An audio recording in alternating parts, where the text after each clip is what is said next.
Well, you could call it the new paper philanthropy. Tech billionaires buying up storied print media names, not just for profits, but for influence and to preserve some big names in journalism.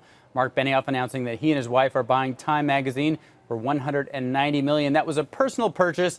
It's not part of Salesforce.com, and they promise not to be involved in any editorial decisions. Now, Benioff, worth around $6 billion, tweeting yesterday, quote, "We have deep respect for their organization and honored to be stewards of this iconic brand." It was a big price. The seller was Meredith Corp., which put Time magazine, Fortune magazine, Money, and Sports Illustrated all up for sale, saying deals for those other titles are expected soon. But the new breed of press barons is less Citizen Kane and more like Bill Gates. Laurene Powell Jobs took over the Atlantic magazine last year and added reporters and bureaus as part of what it is calling a, quote, radical expansion. Of course, the Washington Post has been thriving after Jeff Bezos bought it in 2013 for $250 million, and Patrick Soon-Shiong bought the LA Times just this year. All of this driven as much by charity as profits. As Bezos said when he took over the Post, quote, "We're not just trying to make money, we think this is important."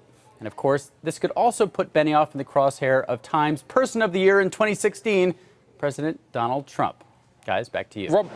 Robert, I'm interested by the use of the word charity and philanthropy here, because even if it isn't for profits and maybe loss-making, there's an agenda underlying all of this. There's an aim to have influence and some kind of political leaning to these decisions. It's not pure charity. Well, Marc Benioff, Jeff Bezos, Laurene Powell Jobs would all say specifically they are not getting involved in the coverage or the direction of the coverage.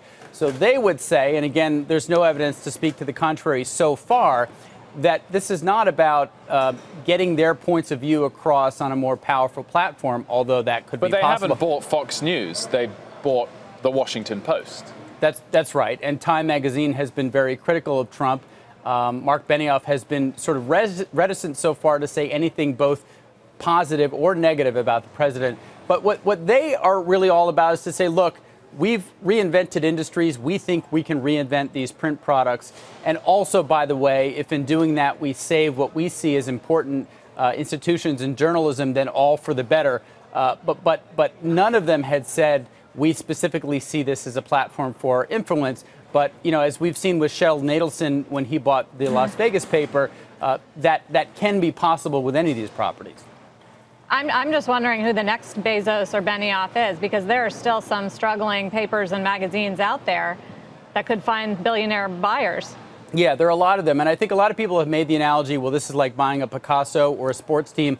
But Picassos and sports teams are scarce stores of value that over the long period of time will presumably appreciate, whereas you can't really say that for print publications. You know, it remains to be seen whether they could be sold in the future at even the same price, let alone a higher price. So that's why I kind of put it more in the bucket of philanthropy and just doing something that they feel is good for the sake of journalism and truth, as opposed to a real business where they can earn returns.